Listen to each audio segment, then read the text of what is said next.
Welcome back, my fellow Koopalings, to more Pokemon. This is like pre-recorded. I was playing Pokemon on the go because I am Yoshi on the go after all.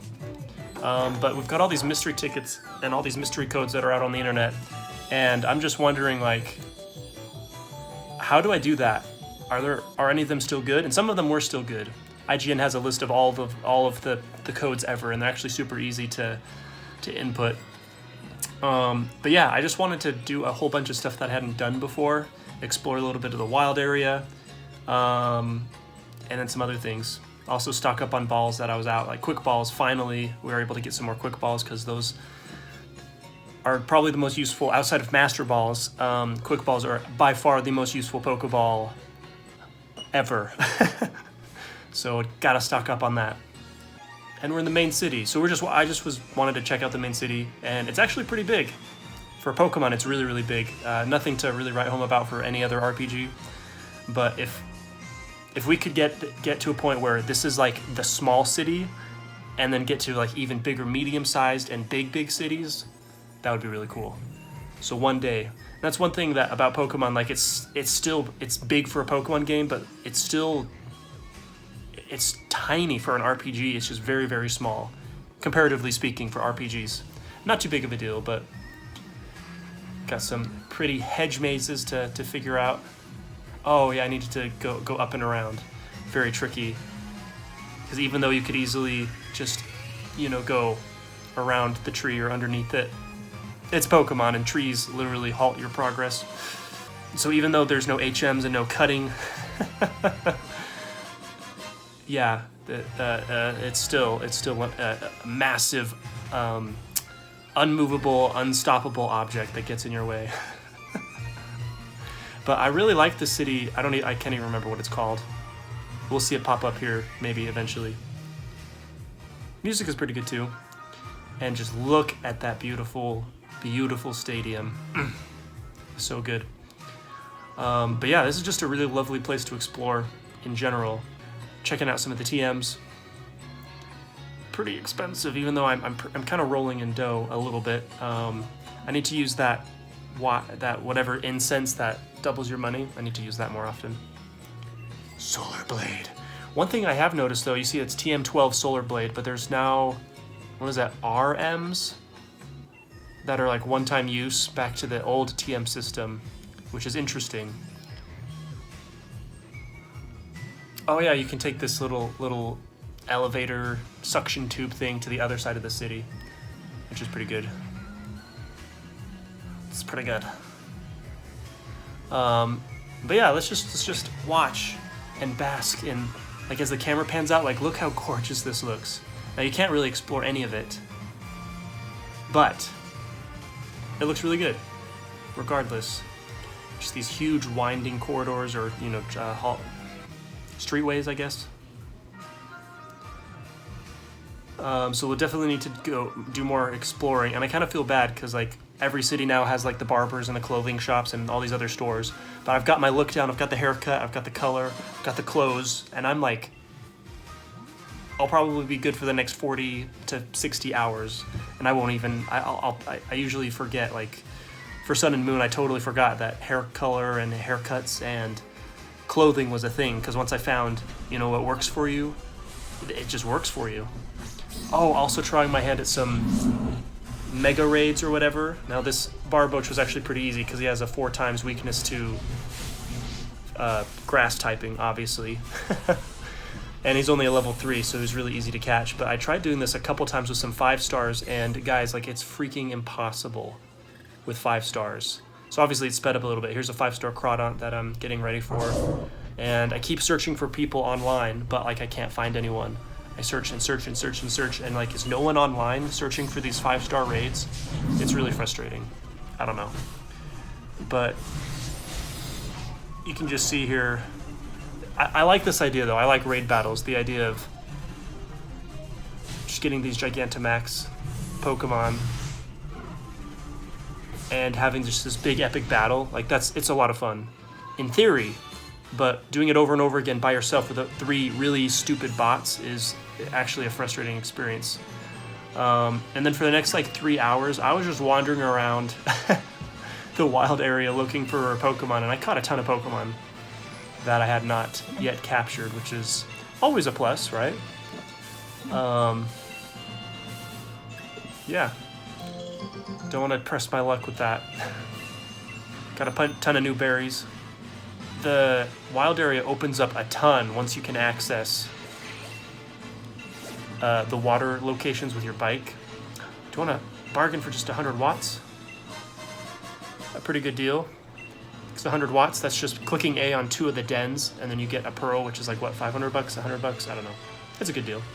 And I don't know if this was a coincidence or not, but it was snowing on the day I recorded this, and all of the wild area was just a thick blizzard that I couldn't see anything. I was also looking for more fossil pieces because I want to get that other fossil. And at this point, I've seen all 4 of the fossil variations, so nothing is... So that's all spoiled, unfortunately. But that's okay. Not a big deal. Is Snorlax the first of many Pokemon to be captured? I think so. Yeah, another reason to stock up on Quick Balls, because they have a 4 times effective catch rate if you throw it immediately. And more often than not, like, they will catch, regardless of what your Pokemon level is compared to other Pokemon levels. So I just went on a rampage. Oh, Cutiefly is such a good bug type. One of my favorites. Not my favorite anymore, thanks to Center Scorch.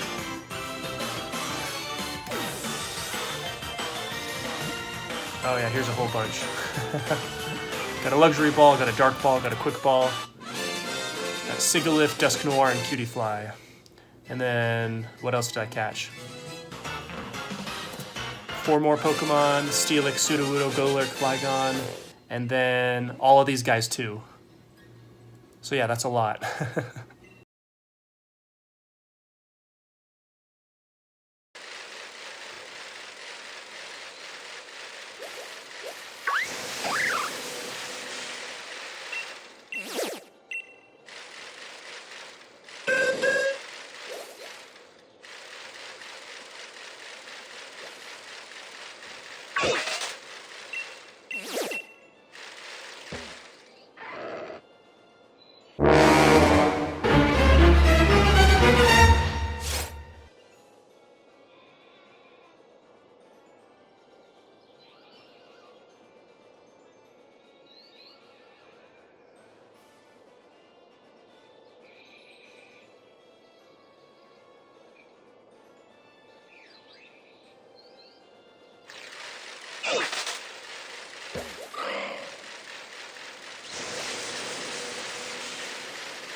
What am I doing?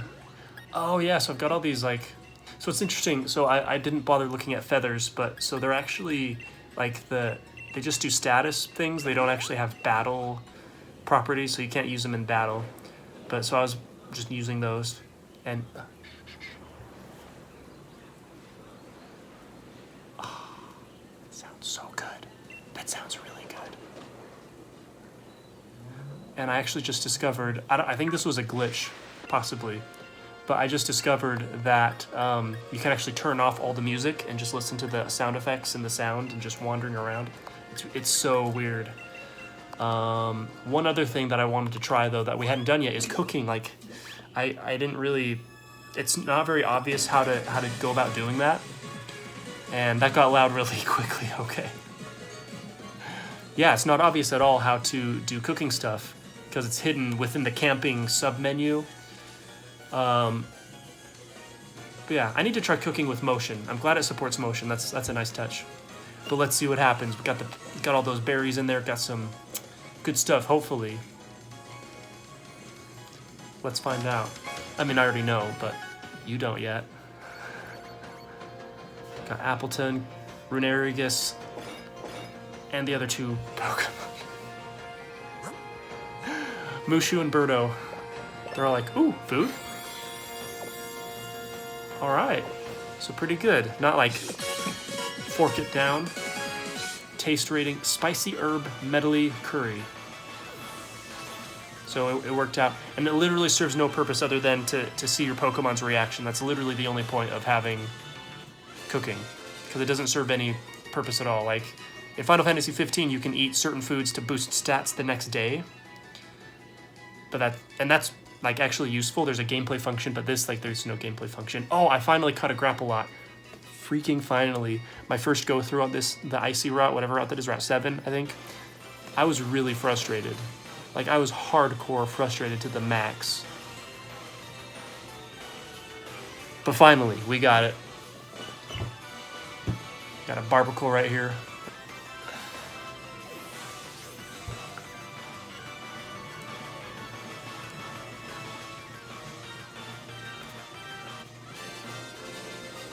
Da-na-na-na-na-na. Oh, who else did we get? Like I said, we caught a lot of Pokemon. Liepard. Oh, this is a nightmare. So I'm talking to this lady at her camp, and I guess there's this random little kid in her camp as well hanging out. But we zoom out, and what do we see? Nightmare fuel. Ugh. So we have like 1, 2, 3, 4, 5, 6, 7, 8. 8 Meowths. 1 regular Meowth. 1 Alolan Meowth. And then 6 disgusting creatures from hell. Like I said, stuff of nightmares. Oh, and then the other thing. Okay, you gotta check this out. I feel like, how do you do online battles? So that's also just in the menu. Because I was looking everywhere, like in the Pokemon Center, in the Pokemart, and some of the other buildings. I'm like, how do you, like, where do you go to battle? And it's in the menu. So that's a new thing that I'm not used to, because most of the Pokemon games I've played in my life, which is still the majority of all Pokemon games, you have to go to the Pokemon Center in the upstairs floor to battle. And I've lost my touch. Let me tell you, I am not good at battling anymore. I've only done like 4 or 5 or 6 battles online, and I haven't won a single battle yet. But we'll do more battle stuff later when I actually have a level 100 team. I'll start doing like EV and IV breeding and training and all that complicated breeding stuff. Let's see what happens here. This was actually a brilliant combo because Lantern has Volt Absorb, and then Heliolisk has Water Absorb or Dry Skin or whatever. So Heliolisk does the whatever attack that attacks everyone, Thunder Wave or whatever, Electro Wave.